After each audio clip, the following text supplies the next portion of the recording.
Welcome to KR TV. ముందుగా ముఖ్యాంశాలు. Kurnool collector కార్యాలయం ఎదుట ధర్నా చేపట్టారు. సేఫ్టీ డ్రైవర్స్ అసోసియేషన్ ఆధ్వర్యంలో నిర్వహించిన కార్యక్రమంలో డ్రైవర్లు మాట్లాడుతూ వైట్ బోర్డు వాహన యజమానుల ప్రయాణికులను ఎక్కించుకుని ప్రభుత్వానికి నష్టం కలిగిస్తున్నారన్నారు. కర్నూలు బళ్ళారి చౌరస్తా వద్ద ఎక్కువ సంఖ్యలో వైట్ బోర్డు వాహనదారులు హైదరాబాద్ కు ప్రయాణికులను తీసుకుని పోతున్న అధికారులు పట్టించుకోవడం లేదని ప్రైవేటు ట్రావెల్స్ యజమానులు తెలిపారు.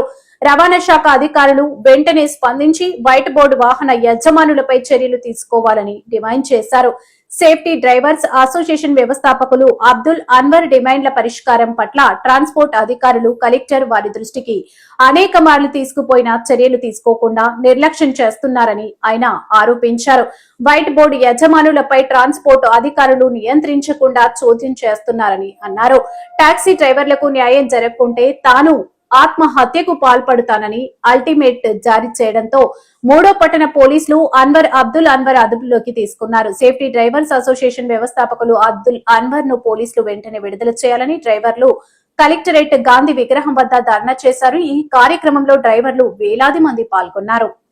డ్రైవర్ల బతుకులు చిన్న భిన్నం అయిపోయినాయి. ఎందువల్ల అంటే ఇతర రాష్ట్రాల నుంచి అయితేనేమి, ఇతర జిల్లాల నుంచి అయితేనేమి, ఇక్కడ కర్నూలు టౌన్ లో ఓనర్లు ట్యాక్స్, గ్రీన్ ట్యాక్స్ కట్టుకోలేక ఆర్థికంగా చాలా వరకు ఇబ్బంది పడే పరిస్థితి అయిపోయింది. దీని అంతటికి ముఖ్య కారణం ఈ మాఫియా వైట్ బోర్డ్ ట్యాక్సీ.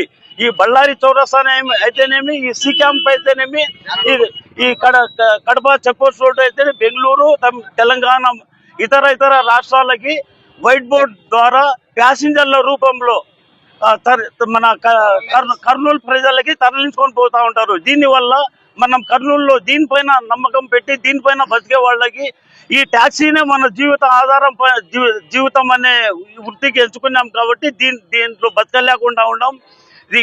చాలా సార్లు మరో పెట్టుకున్నాం. ఈ సమస్యలు మనం వినిపించుకోండి మహాప్రభు అని చెప్తే మన సౌత్ ఇండియా ప్రెసిడెంట్ అన్వర్ బాషా అన్న గారికి సేఫ్టీ డ్రైవర్ అసోసియేషన్ ప్రెసిడెంట్ మరి ఫౌండర్ ఆయనకి స్టేషన్ లో పెట్టడం జరిగింది. ఇక కేసు పెట్టి బుక్ చేసినారు. అందులో ఈ గవర్నమెంట్ కు వచ్చే ట్యాక్సీలు ఏదైతే చెప్తా ఉంటామో దానిపైన కూడా మనకు అది సాలడం లేదు. దానిపైన కూడా మనకి బిల్లులు పెంచాలని 35,000 సరిపోకుండా ఉంటాయి. దీనిపైన మీరు కూడా దయచేసి దీన్ని ఆదుకోవాలని మా టాక్సీ డ్రైవర్ల తరఫున విన్నవించుకుంటా ఉన్నాం సార్. గత 30 సంవత్సరాల నుంచి ట్రావెల్స్ మీద ఆధారపడినాము. అలాగే డ్రైవర్స్ కూడా ఆధారపడినారు. డ్రైవర్ ఓనర్స్ కూడా దీని మీద ఆధారపడి చాలా వేల మంది బతుకుతున్నారు. అయితే మన అసోసియేషన్ కి సంబంధించి చాలా నష్టం జరుగుతుంది. దేని వల్ల నష్టం జరుగుతుంది అంటే ఓన్ బోర్డులు ట్యాక్సీలు తిప్పడం, అలా కాకుండా అడ్డాల నుంచి వెహికల్స్ తిప్పడం, సెల్ఫ్ డ్రైవ్స్ పెట్టడం, బ్లా లాంటి అనేక ప్రైవేట్ కంపెనీల మన యొక్క ధనాన్ని దోచుకొని పోతున్నాయి. దీనివల్ల ఇక్కడ ఉన్నటువంటి డ్రైవర్ ఓనర్లకు, ట్రావెల్స్ ఓనర్లకు చాలా నష్టం జరుగుతుంది. దీని మీద తక్షణమే చర్య తీసుకొని కలెక్టర్ గారికి, ఆర్టీఓ గారికి, అలాగే ఆర్టీసీ డిపో మేనేజర్ గారికి చాలా వరకు మేము విన్నపించాము. దీని మీద ఎవరైతే ఎటువంటి చర్య తీసుకోలేదు. అలాగే మన డ్రైవర్స్ అసోసియేషన్ ప్రెసిడెంట్ అన్వర్ బాషా కూడా దీని మీద చాలా సార్లు కంప్లైంట్ చేయడం జరిగింది. ఇంతవరకు ఎలాంటి స్పందన రాలేదు. సో అందువల్ల మేము ఈ రోజు ఇక్కడ ధర్నా చేయదలుచుకున్నాము.